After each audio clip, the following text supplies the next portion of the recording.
अल्हम्दुलिल्लाहिल्लज़ी अब्दअल अफ़लाक वल अर्दीन वस्सलातु वस्सलामु अला मन काना नबिय्यम व आदम बैनल माइ वत्तीन।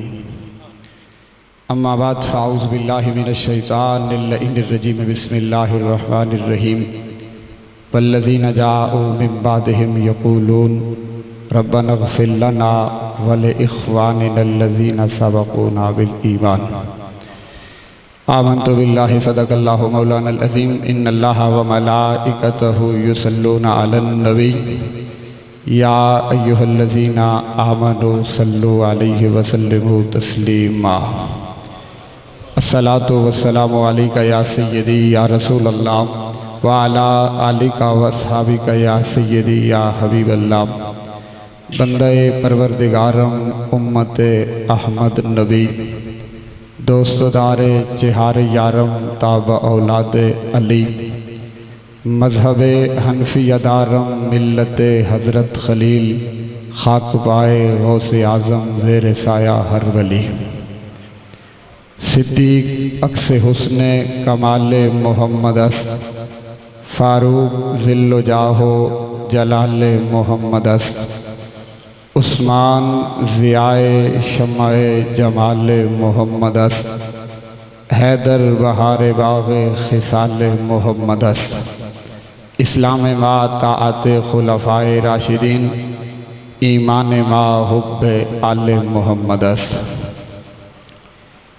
अल्लाह जल्ल जलालुहु व अज़मा शानुहु व ला इलाहा गैरुहु की हम्दो सना और उसके प्यारे महबूब अलैहिस्सलातु वस्सलाम की पाक बुलंद इज़्ज़त रिफ़त व शान वाली बारगाह में हदिया दुरूद व सलाम अर्ज़ कर लेने के बाद इज़्ज़त व तकरीम व ताज़ीम के लायक मुअज़्ज़ज़ उलमाए ज़ी क़द्र अरबाब इल्म व दानिश, आज की ये खूबसूरत बज़्म बाबा हाजी ग़ुलाम रसूल साहब के चहलम के सिलसिला में इनकाद पज़ीर है। करीम रब की बारगाह में दुआ है कि मेरा मालिक अपने महबूब अलैहिस्सलातु वस्सलाम के रुख़ व दुआ की इज़्ज़त और अज़मत का सदका और सैयदा कायनात की पाक चादर का सदका और करबला के शाह सवार ज़हरा के लाल हुसैन इब्न अली की अजीम शहादत का सदका मेरा मालिक हाजी साहब की आखिरत की मनाज़िल को आसान फरमाए और उनकी कब्र को बुक़्क़ाए नूर बना के क़यामत के दिन उन्हें ज़हरा के बाबा की शफ़ाअत नसीब फरमाए। जितना वक्त मुझे दिया गया, मुझे बताया जा रहा है कि 12 कारी साहब कह रहे 12:10 पे दुआ है, तो माइक के साथ चिमट जाना ये मेरा मिजाज ही नहीं है। जब दुआ का टाइम होगा तो इंशाअल्लाह मैं माइक से जुदा और माइक मुझसे जुदा, लेकिन आप तवज्जो के साथ चंद गुजारिशात सुने। मैंने जो आयत मुबारका तिलावत की आज की मौजू की मुनासबत से अल्लाह रब्बुल आलमीन ने सहाबाए किराम रिदवानुल्लाह ताला अलैहिम अजमईन के एक अमल को बयान किया। ये अमल जो आज हम कर रहे हैं और हम जुमरात ख़त्म सोम या चहलम या सालाने के उन्वान से जो अमल करते हैं, इस अमल का सबूत कुरान में भी मौजूद है और कमली वाले के फरमान के अंदर भी मौजूद है। सहाबाए किराम ने एक अमल किया और कुरान ने बयान किया कि वल्लज़ीना जाऊ मिन बादिहिम, वो लोग जो बाद में आए, यकूलून वो कहते हैं। अब यकूलून का फाइल कौन है? सहाबा है। सहाबाए किराम ने एक अमल किया कि सहाबाए किराम ने हाथ उठाकर इमामुल अंबिया के उन गुलामों ने हाथ उठा के ये दुआ मांगी, रब्बना इग़फ़िर लना, ए हमारे रब हमारी मग़फ़िरत फरमा, वाले इख़्वानिनल्लज़ीना सबक़ूना बिल ईमान, और या अल्लाह हमारे उन भाइयों की मग़फ़िरत फरमा जो ईमान का ख़जाना लेकर अपने सीनों के अंदर इस दुनिया से चले गए। ये अमल बाद वालों ने किया, पहलों के लिए अल्लाह ने बाद वालों का अमल कुरान में बयान करके क़यामत तक ये बता दिया है कि आले ईमान के लिए दुआए मग़फ़िरत करना, उनके लिए हाथ उठाकर दुआ मांगना, ये शिर्क व बिदअत नहीं, ये मुस्तफ़ा के सहाबा की सुन्नत है। इमामुल अंबिया के सहाबा का तरीका है कि सहाबा ने ये अमल किया, अल्लाह को वो अमल इतना पसंद आया कि सहाबा की उस तर्ज़ अमल को, सहाबा के उस तरीके को कुरान में बयान करके कयामत तक मेरे और आपके अकीदे पर मोहर लगा दी। फरमाया जब भी तुम अमल करते हो, ये अमल आम नहीं है, ये अमल वो है कि जिन्होंने किया उनकी शान ये है कि वो अपने रब से राजी हो चुके हैं और उनका रब उनसे राजी हो चुका है। और दुआ क्या है? इमामुल अंबिया की हदीस है, मेरे आका फरमाते हैं, इमाम बहकी ने शोबुल ईमान के अंदर लिखा इस हदीस पाक को कि मेरे आका फरमाते हैं, मल मय्यितु फिल कब्र इल्ला कल गरीकिल मुतगव्विस, कि मैयत को अजीज रिश्तेदार जब कब्र की चार दीवारी के सपुर्द करके वापस पलटते हैं, हाल ये होता है कि बेटियां दीवारों से सर टकराती हैं कि बाप के साया शफकत से मारूम हो गई, बेटे दीवारों के साथ सर टकराते हैं, बाप की मोहब्बत से मारूम हो गए, भाई कहते हैं हमारे बाजू टूट गए, आज हमारा भाई चला गया। इमामुल अंबिया फरमाते हैं जब अजीज रिश्तेदार आंसू बहाकर कब्र के सपुर्द करके उस प्यारे को वापस आते हैं, वहां कब्र में क्या होता है? तू कहते रसूल को दीवार के पीछे की खबर नहीं, नादान गौर कर, जो कब्र में तेरे साथ मनोमन मट्टी के नीचे बीत रही है, मदीने के ताजदार ने अपनी निगाह नबुव्वत से उस मंजर को देखा और देखकर अपने सहाबा के सामने बयान किया है। हुजूर फरमाते हैं कब्र में क्या होता है? मेरे आका फरमाते हैं मैयत कब्र में यूं फरियाद करता है जैसा डूबने वाला फरियाद करता है। इधर बेटियां दीवारों के साथ सर टकरा के रो रही हैं, बेटे कहते हम यतीम हो गए, बेटियां कहते बाप की शफकत से हम महरूम हो गए, ये सारे आंसू बहाते हैं, कब्र में क्या बीतती है। और हफीज जलंधरी मरहूम ने कहा था कि जहां कतरे को तरसाया गया हूं वहीं डूबा हुआ पाया गया हूं, और सपुर्द खाक ही करना था मुझे तो फिर काहे को नहलाया गया हूं। हफीज जलंधरी कहते लोगों अगर मनो मन मट्टी डालनी थी तो मुझे गुस्ल क्यों दिया है, अगर मट्टी डालनी थी तो मुझे कफन क्यों दिया है, अगर मट्टी डालनी थी तो खुशबू क्यों लगाई है। यहाँ पर जिंदा कितने लोगों की बेटियों के सरों पे दुपट्टे नहीं, वो कफन उनको दे दिया जाता। यहाँ जिंदा कितने लोग हैं जो खुशबू के लिए तरसते हैं, खुशबू उन्हें दी जाती। हफीज जलंधरी ने यह तस्वुर पेश किया, गोलड़े के ताजदार मेरे अली के पोते ने हफीज जलंधरी का बाजू पकड़ा, फरमाया हफीज तेरी बात ठीक है कि जहाँ कतरे को तरसाया गया हूँ वहीं डूबा हुआ पाया गया हूँ, सपुर्द खाक ही करना था मुझे तो फिर काहे को नहलाया गया हूँ। गोलड़े का ताजदार कहता है मैं बताता हूँ कि हम मैयत को गुस्ल क्यों देते हैं, हम मैयत को कफन क्यों पहनाते हैं, हम मैयत को खुशबू लगाकर कब्र की चार दीवारी के सपुर्द क्यों करते हैं। उसका एक ही सबब है कि नजर बाल में पाकीज़गी पड़े उन पर, नजर बाल में पाकीज़गी पड़े उन पर, मुसाफिराने लाद इसलिए नहा के चले। गोलड़े का ताजदार कहते हैं हम अपनी मैयत को इसलिए गुस्ल देते हैं कि हम जानते हैं जहां बेटा पलट आएगा, जहां रिश्तेदार पलट आएंगे, वहां तेरी कब्र को जगमगाने के लिए मदीने के ताजदार की जलवगरी हो जाएगी। और हम नहीं चाहते कि हमारा मुर्दा बगैर गुस्ल के कमली वाले का दीदार करता फिरे। ये सबब है गुस्ल देने का हम इस, और यही सबब है कि मैयत को कब्र में रख के शरीयत का मसला है कि उसका रुख करें किबला की तरफ, क्योंकि हम जानते हैं कि उधर से ही तो इमामुल अंबिया की जलवगरी होनी है। लेकिन ये बात ज़हन में रखना, कब्र का उजाला आलीशान बंगलों की वजह से नहीं हो सकता, कब्रों का उजाला आलीशान मकानात बनाने की वजह से नहीं हो सकता, कब्रों का उजाला किसी और वजह से नहीं होता। हमें बरेली की धरती पे लेटे हुए उस गैरतमंद बाबे ने बताया है जिसे दुनिया इमाम अहमद रजा कहती है। कहता है मैं बताता हूँ कब्र कैसे चमकेगी, कब्र का उजाला कैसे होगा। इमाम अहमद रजा कहते हैं कब्र बुलंद आलीशान इमारतों से नहीं चमकेगी, कब्र बैंक बैलेंस से नहीं चमकेगी।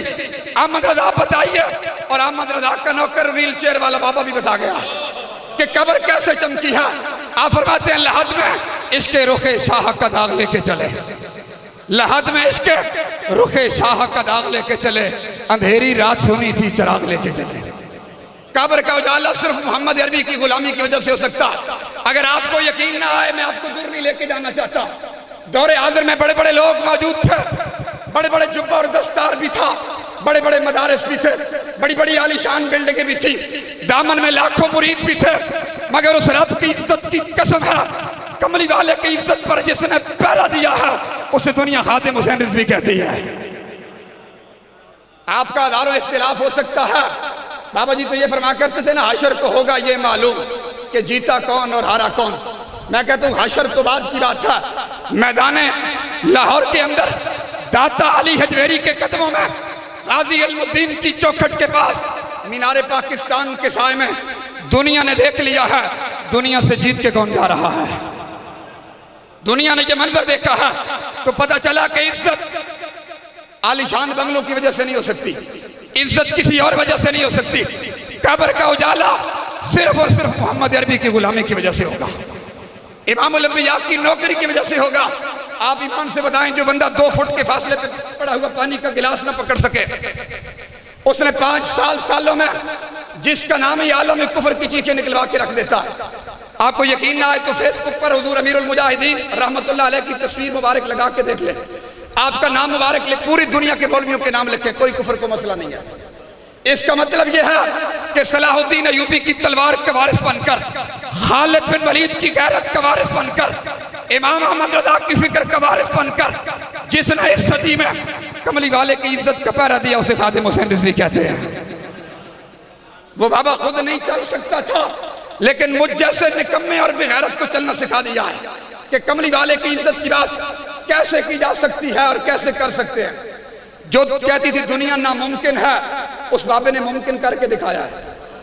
आप नहीं जानते कि इस पिंड से खड़ा होने, पिंड से उठने वाला एक बंदा, दरसे निजामी पढ़ाने वाला, उसको दुनिया में कहां ले गई है, हम नहीं लेके गए। और हमें आज भी इतना फख्र है, कोई किसी सियासी जमात का नुमाइंदा बैठा हो, हम आज भी नहीं, ये 200-400 बंदा नहीं, 2-4 करोड़ बंदा भी हो ना, हमें ये दुआ मांगती बड़ी लज्जत आती है। और यहाँ नहीं, अपने जुमे पे भी मांगते हैं कि या अल्लाह हमने दुनिया में अमीरुल मुजाहिदीन का साथ दिया, कल जब कयामत का कायम हो, कयामत का मैदान कायम हो और कयामत का हौलनाक मंजर में जब बाप बेटे से दूर हो, बेटा बाप से दूर चला जाए, माँ बेटे से दूर चली जाए, बेटा माँ से दूर चली जाए, या अल्लाह उस मैदान कयामत में भी हमें उस व्हील चेयर वाले बाबे का संग अता फरमाना। ये सियासत नहीं है, ये मोहब्बत है। और हमने अमीरुल मुजाहिदीन के कदम इसलिए चूमे हैं और दुनिया इसलिए चूमती है कि उस बंदे ने अपने अमल से बताया है कि मोहम्मद अरबी की गुलामी ये होती है, हुजूर की इज्जत आबरू का पैरा ये होता है। ये सबक बरेली के उस गैरतमंद बाबे ने दिया था कि लहद में इसके रुखे शाह का दाग लेके चले, लहद में इसके रुखे शाह का दाग लेके चले, अंधेरी रात सुनी थी चराग लेके चले। तो मैं इमामुल अंबिया के जी सर्ज कर रहा था, ये बात ज़हन में रखें। एक कांस्टेबल की आपके मुल्क में क्या वैल्यू है, एक पुलिस वाले को आप कितनी इज्जत देते हैं, लेकिन आप ही के मुल्क में मुमताज हुसैन कादरी को दुनिया कातिल कह रही थी, उसी मुमताज हुसैन कादरी के कदमों पर अमीरुल मुजाहिदीन ने अपनी इमामा शरीफ उतार के रखा और उसी मुमताज हुसैन कादरी का जनाजा उठा लियाकत बाग की धरती में। आज भी इस्लामाबाद में आप चले जाएं, बारकाऊ की धरती पर, उस दीवाने की कब्र की चकमक, उसकी दीवाने की कब्र की चमक ये बता रही है कि मेरी इज्जत मेरी दस्तार की वजह से नहीं है, मोहम्मद अरबी की वफादारी की वजह से है। मेरी इज्जत मेरी फर्जी की वजह से नहीं है, मेरी मुलाजमत की वजह से नहीं है। सिद्दीक़ अकबर से लेकर गाजी मिल्लत इस्लामिया गाजी मुमताज हुसैन कादरी तक, और गाजी मुमताज हुसैन कादरी से लेकर हुजूर अमीरुल मुजाहिदीन इमाम अज़ीमत अल्लामा खादिम हुसैन रिजवी तक, मेरे लिए और आपके लिए पैगाम यह, तकरीर आपने सुन ली, तकरीर हो गई है, इसके अलावा हमसे तकरीर नहीं हो सकती है। हुजूर अमीरुल मुजाहिदीन के हाथ में हाथ देने के बाद इसके अलावा हमसे तकरीर नहीं हो सकती। आप फरमा कर देते और तकरीर क्या है कि जिस तकरीर में हुजूर की इज्जत की बात ही ना हो। वो कौन सी तकरीर है जिसमें इमामुल अंबिया की मोहब्बत का दर्स न दिया जाए? किस तकरीर की बात करते हो? ये तकरीर आपको समझ आ गई कि सिद्दीक़ अकबर से लेकर उस व्हील चेयर वाले बाबे तक इज्जतें जिसका भी मुकद्दर बनी है, जिसने भी बामे और सरैया की बुलंदियों तक जो भी पहुंचा है, जिससे जो कमाल जो शान मिली है, वो सिर्फ एक ही वजह है, खानदान की वजह से, नबियों के सुल्तान की वजह से मिला है, हुजूर की गुलामी की वजह से मिला है। आप ईमान से बताएं ना, दुनिया में जो जिससे मोहब्बत कर रहा हो किसी के साथ भी, ये दुआ वो नहीं मांग सकता। इसका मतलब ये कि हमारे मन से आवाज आ रही, हुजूर फरमाते हैं ना कि जब किसी मुफ्ती से फतवा ना मिले तो फिर अपने अंदर से पूछ लिया करो, हमारा अंदर बोल रहा है, अंदर से आवाज आ रही है कि हम ठीक बंदे के साथ खड़े हैं, अंदर से आवाज आ रही है कि या अल्लाह अमीरुल मुजाहिदीन इमामुल अंबिया की संगत में होंगे, आगे आगे ताइदारे कायनात होंगे। यही नारा जो आज महफिल में लगता है, कॉन्फ्रेंस में लगता है, यही नारा लग रहा होगा। और आप फरमा करते थे, ये नारा आप लगाते हैं, यहाँ पे जो कैफियत बनती है, आप फरमाते तसव्वुर करो उस मंजर को कि जब इमामुल अंबिया की जलवगरी होगी और हुजूर के गुलाम फिर उस वक्त नारा लगाएंगे, उस वक्त क्या मंजर होगा। तो बाबा बात इतनी सारी है कि इज्जत, अजमत, शान, शौकत, वो इकबाल ने कहा था कि मोहम्मद से वफा तूने तो हम तेरे हैं, ये जहाँ चीज है क्या लोहो कलम तेरे हैं। और जब तक बिके न थे कोई पूछता न था, जब तक बिके न थे कोई पूछता न था, या रसूल अल्लाह आपने खरीद के अनमोल कर दिया है।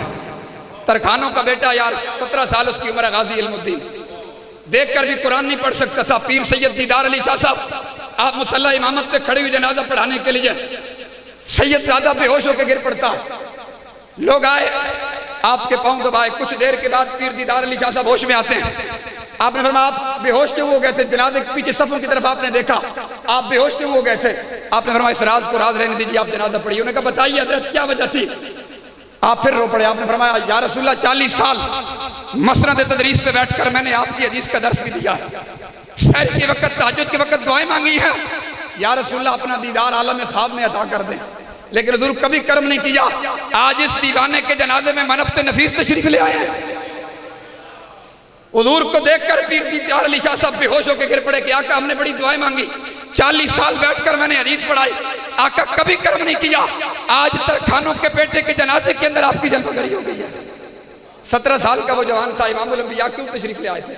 सिर्फ उस वजह से कि उस नौजवान ने हुजूर की इज्जत का पहरा दिया था, इमामुल अंबिया की इज्जत और अजमत का अलम बुलंद किया था।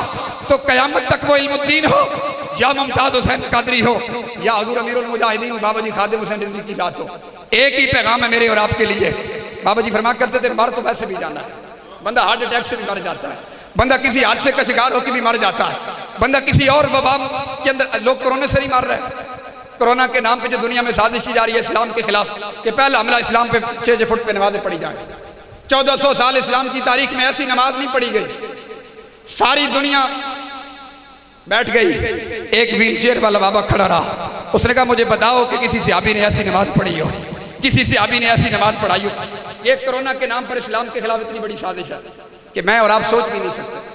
बंदा तो कोरोना से भी मर रहे हैं, नमाज तो जाना है, मौत से जान नहीं छूटने वाली, लेकिन बाबा जी अपनी जुबान में फरमा करते थे चज नाल मरो। बंदा चज नाल मरे कि जब हमारा जनाजा उठे तो दुनिया वाले ये ना कहें कि ये इमरान का चमचा जा रहा है, ये नवाज शरीफ का चमचा जा रहा है, बल्कि दुनिया वाले ये कहें ये मोहम्मद अरबी का गुलाम जा रहा है, ये हुजूर का नौकर जा रहा है। खादिम हुसैन रिजवी के जनाजे को देखकर यही कहा है ना लोगों ने। जो टीवी देखते आप, वो देख के चैनलों पर जो नहीं मानते थे ना, मुखालफत करते थे, अब वो भी कहते हैं एक आशिक रसूल का जनाजा था। अल फज़्ल मा शाहिदत बिहिल आदा, कमाल और खूबी ये होती है, आपने तो मानते हैं ना जी, वो तो रिश्तेदार जो होते हैं मोहब्बत करने वाले, शागिर्द माने तारीफ करे तो कोई कमाल की बात नहीं, मुरीद तारीफ करे तो कोई कमाल की बात नहीं, अपने रिश्तेदार तारीफ करे कमाल की बात नहीं। कमाल की बात यह है कि दुश्मन भी कहे कि ये मोहम्मद अरबी का गुलाम है। और अपनों ने तो माना ही है। गैर भी जिसके जनाजे को देख कर कह रहे थे ये वफादार का जनाजा जा रहा है, ये हुजूर के नौकर का जनाजा जा रहा है। बस इतनी सी बात है कि हुजूर की जात से आप फरमा करते थे इतना प्यार करके जाएं, इतनी मोहब्बत करके जाएं कि कब्र में जब फरिश्ते आए ना, वो कब्र कैसी होगी कि कब्र में कोई पूछने वाला नहीं होगा, कब्र में कोई पूछने वाला नहीं होगा। शम्मा भी जलाओ तो उजाला नहीं होगा। उजाला किस बात से होता है कि लहद में इसके रुखे शाह का दाग लेके चले, अंधेरी रात सुनी थी चराग लेके चले, पूछने वाला नहीं होगा। आप फरमा करते थे हुजूर की जात से इतनी मोहब्बत करके जाएं, इतना प्यार करके जाएं, इस्लाम और बानी इस्लाम की इतनी मोहब्बत आपके सीने में मौजूद हो कि फरिश्ते पूछें इनके बारे में क्या कहता है, तो क्या कहना है फरिश्तों को? फरिश्तों इनके बारे में पूछते हो, सरवर कहूँ के मालिक को मौला कहूँ तुझे, सरवर कहूँ के मालिक को मौला कहूँ तुझे, बाग़े खलील का गुले ज़ेबा कहूँ तुझे। लेकिन रज़ा ने तो ख़त्म सुखन निस्ब कर दिया, खालिक का बंदा और खालिक का आका कहूँ तुझे। और फरिश्तों इनके बारे में पूछते हो, मर के पहुँचा हूँ यहाँ इस दिलरुबा के वास्ते। हुजूर फरमाते हैं ये मेरा गुलाम आया, बात तब बनेगी जिंदगी भर की उस नमाजी की नमाजें मरदूद हो जाती हैं जिसे हुजूर की इज्जत और अज़मत का लिहाज नहीं है। जिंदगी भर के हाजी मरदूद हो जाते हैं जिसे हुजूर की खत्म नबुव्वत का ख्याल नहीं है। जिंदगी भर के रोजेदार के रोजे मरदूद हैं अगर उसके दिल में इस्लाम और बानी इस्लाम की मोहब्बत के लिए वो दर्द मौजूद नहीं है इस्लाम का। आप फरमा कर अगर आपके सीने में ये दर्द मौजूद है हुजूर की इज्जत और अज़मत का और खत्म नबुव्वत के तहफ़्फ़ुज़ का जज्बा मौजूद है, तो फिर आप खुदा का शुक्र अदा किया करें। आप अपने फिर बाप दादा को दुआ दिया करें कि उनकी तरबियत के नतीजे में अल्लाह ने आपके सीने में इस्लाम का दर्द रखा है, बानी इस्लाम की मोहब्बत रखी है। ये मोहब्बत दुनिया में भी सरफराज करती है और कल क़यामत के दिन इमामुल अंबिया की बारगाह में भी कामयाब फरमाएगी। बस यही मेरा पैगाम था कि हुजूर की ज़ात के साथ मोहब्बत कीजिए, इमामुल अंबिया की ज़ात के साथ प्यार करके हुजूर की इज्जत अज़मत और हुजूर की खत्म नबुव्वत का तहफ़्फ़ुज़ करके इस दुनिया से जाएं। अब किसी बंदे का हाथ नीचे नहीं होना चाहिए। लब्बैक या रसूलल्लाह की सदा लगेगी स्टेज से लेकर आखिर तक। जो बंदा इस नारे को सियासी समझे, मैं अक्सर कहा करता हूँ हर खिताब में, उसके लिए छुट्टी है। वो बंदा तो ईमान से खारिज हो जाता है जो लब्बैक या रसूलल्लाह को सियासी समझता है। या किसी जमात का ये नारा सुनता है, वो बंदा ईमान से खारिज है कि लब्बैक या रसूलल्लाह का मतलब हुजूर मैं आपके लिए हाजिर है, तो इसमें कौन सी सियासत है? यहाँ से लेकर आखिर तक मेरा ईमान है, दुआ अपनी जगह पर, तकारीर अपनी जगह पर, एहतिमाम अपनी जगह पर। मेरा अकीदा ईमान ये है, अमीरुल मुजाहिदीन रहमतुल्लाह अलैह की तरबियत के नतीजे में कि लब्बैक या रसूलल्लाह का नारा आप यहाँ लगाएंगे, अल्लाह इस नारे की बरकत से हाजी साहब की कब्र पे नूर और रहमत की बरसात फरमाएगा, उनकी कब्र को मुक्का नूर बनाएगा। आवाज़ भी मदम नहीं होनी चाहिए, हाथ भी नीचे नहीं होने चाहिए, खिताब खत्म है। अल्लाह हुजूर की इज्जत और अजमत का पहरेदार रखे, मुझे भी, मेरी नस्ल को, आपकी आने वाली नस्लों को भी अल्लाह रसूलुल्लाह का वफादार रखे। अब नारा लगाएं, बात खत्म है। लब्बैक लब्बैक लब्बैक या रसूल अल्लाह, लब्बैक लब्बैक लब्बैक या रसूल अल्लाह, लब्बैक लब्बैक लब्बैक या रसूल अल्लाह, लब्बैक लब्बैक लब्बैक या रसूल अल्लाह, लब्बैक लब्बैक लब्बैक या रसूल अल्लाह, लब्बैक लब्बैक लब्बैक या रसूल अल्लाह, लब्बैक लब्बैक लब्बैक या रसूल अल्लाह, लब्बैक लब्बैक लब्बैक या रसूल अल्लाह, लब्बैक लब्बैक लब्बैक या रसूल अल्लाह, लब्बैक लब्बैक लब्बैक या रसूल अल्लाह, लब्बैक लब्बैक लब्बैक या रसूल अल्लाह, लब्बैक लब्बैक लब्बैक या रसूल अल्लाह, लब्बैक लब्बैक लब्बैक या रसूल अल्लाह, लब्बैक लब्बैक लब्बैक या रसूल अल्लाह, लब्बैक लब्बैक लब्बैक या रसूल अल्लाह, लब्बैक लब्बैक लब्बैक या रसूल अल्लाह, लब्बैक लब्बैक लब्बैक या रसूल अल्लाह, लब्बैक लब्बैक। ताजदारे खत्म नबुव्वत, आवाज आनी चाहिए। बहुत सारे लोगों को मैंने देखा हाथ नहीं उठाए, शायद मेरी जात पे एहसान करते हुए ना उठा रहे हो तो कोई मसला नहीं है, नाम हुजूर का है। ताजदारे खत्म नबुव्वत, ताजदारे खत्म नबुव्वत, ताजदारे खत्म नबुव्वत, ताजदारे खत्म नबुव्वत, ताजदारे खत्म नबुव्वत, ताजदारे खत्म नबुव्वत। अल्लाह इस नारे की बरकत से हाजी साहब की मगफिरत फरमा के उनके दरजात को बुलंद फरमाए। वाखिर दावा यार अल्हम्दुलिल्लाहि रब्बिल आलमीन।